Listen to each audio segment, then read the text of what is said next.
right move, Coach? Yeah, Spoiler alert, you said this day one. I thought about this a lot, and I saw a guy talk about it right before training camp, and I felt like he had a lot of good things to say. I don't know if he's available or not. Looked a lot like you, too. Can we play it? Do we have a clip to My play? feeling with the whole Travis Hunter thing is that he should start on defense, play defense, and then situationally play him on offense. Third down, red zone, 2 minute, then you can control his rest and you can control him in the most high impact situations. All right, dude, brush him off, Coach. Yeah, that's how I feel. My answer was better. Go ahead, KW. So I'm wondering if this is like glass half full, like, yeah, okay, great, you were right. Glass half empty, this is a bit of a disaster. No, it's a feels like an catastrophe for my overdraft. Jags. No, I don't think so. No? Catastrophe. What if he becomes an all-pro cornerback? It makes the process of it a catastrophe. You cannot think about when we're talking about. I'll give you a great example. Trading for Myles Garrett or Micah Parsons, or you know what I mean? These great players who either have been traded or could be traded. No, nobody goes for what Travis went for. Travis went for the fifth, a future first, and a third. The fifth overall pick, another first round pick, and a third rounder, or third or fourth round. I don't remember. Like that's But still, it's a lot. And I know you don't like when I say this, Coach. I'm basing this purely off the economics of the NFL, not a marquee position. Like as far as pay, as the pay scale goes, quarterback, pass rusher, wide receiver, tackle. Right. Then corner is there with guard as far as what the top of the market makes. That's just process-wise, it's a catastrophe. It is lessened if he becomes an all-pro, but to the point that I'm trying to make here, Trent McDuffie was literally a multi-time all-pro and went for the 29th pick and a few mid-rounders. So with a big salary. Yes, with the big salary, that is true. I think you're looking at it only through the lens of he's only going to play defense. And what I had said before and what I say right now is, yeah, he'll be on defense. That'll be his core position.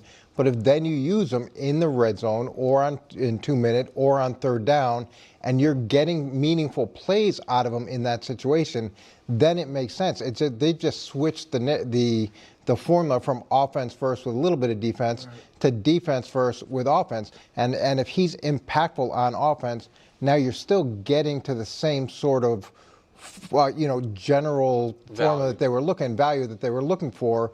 It's just structured differently than the way they started out. Now, okay, let's talk about this, because this is something I've been on since the very beginning of this whole saga. I was so passionate about it, and I was just so tired of the conversation about how he could play both sides. I kept saying, no, he can't. Let's stop with this. Then when the season ended for the Jaguars, after the playoff loss and all of that, I went on another whole rant. I found myself getting angry about it. Not on purpose, it's just that sometimes the emotion comes out. And I said, you know why I'm all worked up now? You know why I'm angry? Because it matters. Because for the Jaguars, it actually matters now. We're not playing games anymore. This Jaguars team isn't in a situation where we can just have a fun season, maybe win a playoff game, or maybe get into the playoffs. No, you're trying to win a Super Bowl now. You're trying to become a legitimate, fully functioning, elite contender in the NFL year after year after year. That's who you are trying to be right now. For the last 4 or 5 years, it's been the 49ers, the Bills, the Eagles, the Ravens, the Chiefs. And the Jaguars are trying to be part of that changing of the guard in the NFL. They're saying, we've got the young coach, we've got the young quarterback, we've got the team, we've got the squad. So anything that detracts from that, anything that's like, well, maybe we do this, maybe we do that, no. It needs to be clear-cut, defined, and focused. That's why when I said my take is better, I was obviously joking and teasing. But Mangini, because I remember when they said they were going to show his old clip, I recalled him saying that Hunter could play defense full-time but also have some packages on third down, fourth down, and in the red zone. And I said, no. No. If you're trying to build an elite offense, you need everyone on the same page, all in, full-time on offense. Whoever the receivers are, whoever the tight ends are, whoever your go-to guy is in those moments, that's who I want Trevor Lawrence and Liam Cohen to be targeting in the most important moments of games. Not someone who's only there part-time. That's what it comes down to for me. Let's use a clearly defined team like the Eagles with A.J. Brown, Devonta Smith, and Saquon Barkley. If Cooper DeJean was also saying, hey, I could do stuff on offense, in those crucial plays, I wouldn't want you going to him. Go to A.J. Brown. Go to Devonta. Go to Travis Kelce. Go to the guys who are there with you 100% of the time, because that's when it matters most. That's when you need your core guys. That's when you need the players you've been working with throughout the entire game, not randomly in the fourth quarter with 2 minutes to go, suddenly going to Travis Hunter. It doesn't make any sense to me. And it makes me angry because the stakes are too high now. If this were the Jaguars of old, where it was like, yeah, I don't know, let's have a little fun, let's see what happens, no. It's not let's see what happens. Let's get to a Super Bowl. Let's actually be elite. Let's actually be special. Let's actually compete at the highest level. I pushed this so hard. This was before Travis Hunter was even drafted, the idea that he's not going to play both sides of the ball. The gold standard example that everyone always wants to use is Deion Sanders. I went through those stats, and I said, look, it actually wasn't as great as you think it was. He wasn't really on both sides of the ball full-time throughout his career putting up amazing numbers. That's not what happened. I was very strong on that. So this is awesome news. The report says Travis Hunter will be a full-time corner for the Jaguars. Fantastic. Awesome. Love it. You're sticking with a path. You're being defined in it, and that's the direction you're going. I love it. Stick with that. I'm not going to get into the whole song and dance of well, should it be offense? Should it be defense? I don't know. That's why I said you trust the people who are evaluating it. You trust Liam Cohen to say, you know what? You're more important on defense than offense, or you're more important as a corner than a wide receiver for us. You have to trust that process. They're the ones at practices. They're the ones poring over all the film and whatnot. Also, you ask Travis, what would you prefer? What do you feel you have? That's where you also have to have real, honest discussions, and he has to be honest. What do you feel most locked in on? What position makes you feel more free? Don't just say, oh, I feel free no matter what. No, no, no. You're obviously more comfortable and feel more free, more instinctual, in different aspects of the game. Which is it? Don't just give me the generic I can do it all. We've got to have an honest discussion here. How do we make sure that we make you truly the best version of yourself and maximize that to literally the highest level possible? You've got to figure that out. That's what they're doing. So don't mess around with, well, third downs and fourth downs and red zones. I don't care about that. Enough of that. If he were truly this physical monster of a player where his body type is so insane, like the tight end from the Steelers, I forget his name right now, where you're looking at someone and thinking, okay, this guy's body type is so bizarre that we can utilize it in the right way, then I could understand. Because then it's just about a unique body. But that's not Travis Hunter's situation. He's an elite athlete, obviously, who was able to do both. But that time has ended right now. Now it's time to be an elite defensive player, an elite corner.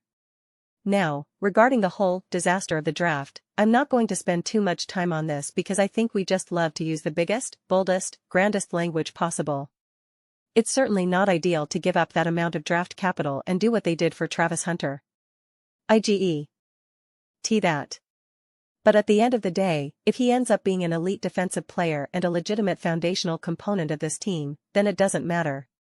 Did you overpay for him a little bit? Absolutely. But it doesn't matter. It's already done, and it's in the past.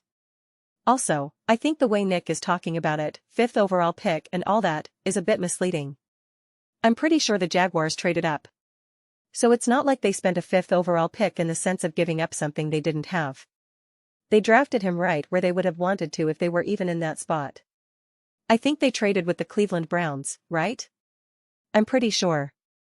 All they did was trade up, their first and their third, I think, is how it went down.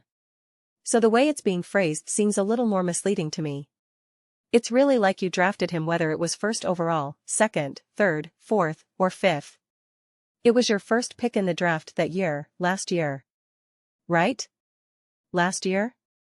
I'm all over the place right now. I was on such a great run, and now I've gotten derailed somehow.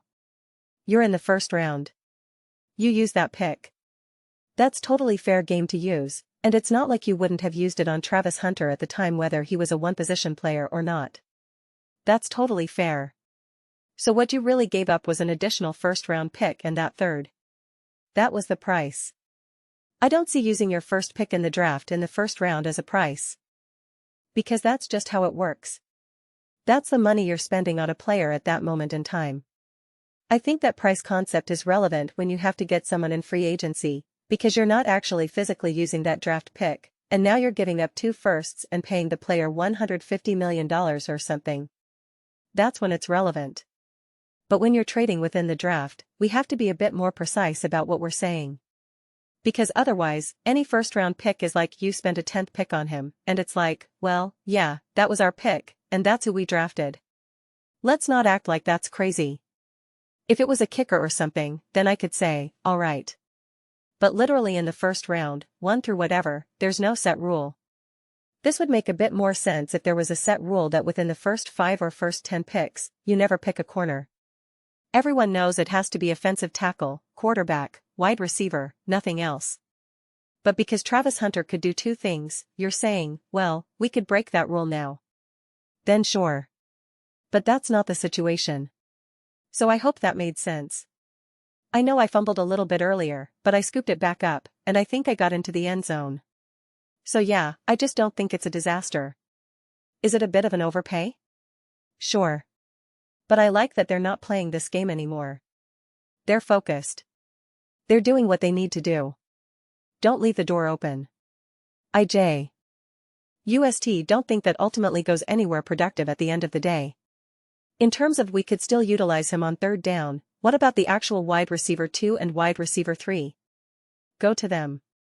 You need to trust them in those moments because you know what? Sometimes it's not 3rd down, 4th down, or the red zone. Sometimes you need that wide receiver 2, 3, or tight end 2 on 1st down in the 2nd quarter. You need him at random times. Build that up. Build that rapport. Get that offense locked in as a unit. Don't say, well, we can invite Travis every once in a while. It just doesn't make sense to me. It really doesn't. And you know what? I promise you this. Players also resent that a bit. No matter how much they love Travis. No matter how much they buy into the culture. They're kind of thinking, well, let him play defense. Let him stay on defense. Put me in a position. I want to compete. I want to be there. That's different from just saying it goes to the best player. It's more like, I'm putting in the work. I'm doing it. I'm good enough. Don't take reps away from me. Don't take moments away from me.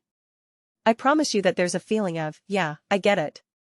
You can kind of do both, but we're good here. You're not better than me full-time when you're only part-time. It just doesn't make sense to me. So I like this move. I think it's smart. Don't get wrapped up in this is a disaster or what they gave up or this or that. Was it the most ideal situation? Absolutely not. Is it a disaster? Absolutely not. Those are just my thoughts. I'd absolutely love to hear yours. We've been doing a ton of Jaguars conversations right now. Show me the channel where they're talking about the Jags this much that's not a dedicated Jaguars channel. Go ahead, show me. I'd love to see it. What do you guys all think about the Jacksonville Jaguars and Travis Hunter and this whole conversation unfolding about him now becoming a full-time corner and how they had to acquire him? Is it right? And do you still agree with Mangini that there should still be some packages and whatnot? Let me know your thoughts in the comments below. I read every single comment. So whether you agree with me or disagree with me, either way, let's get into some discussions. Let's get into some fights. But ultimately, let's just have some fun. Please do consider subscribing. We're building an amazing community here, and I absolutely love to see you be part of it. I want to build something that we all generally feel connected to. Something that we're really excited to be a part of. I think we're well on our way to doing it. Please don't forget to give this video a thumbs up, it really does help with visibility and the algorithm. Thank you so much. See you next time.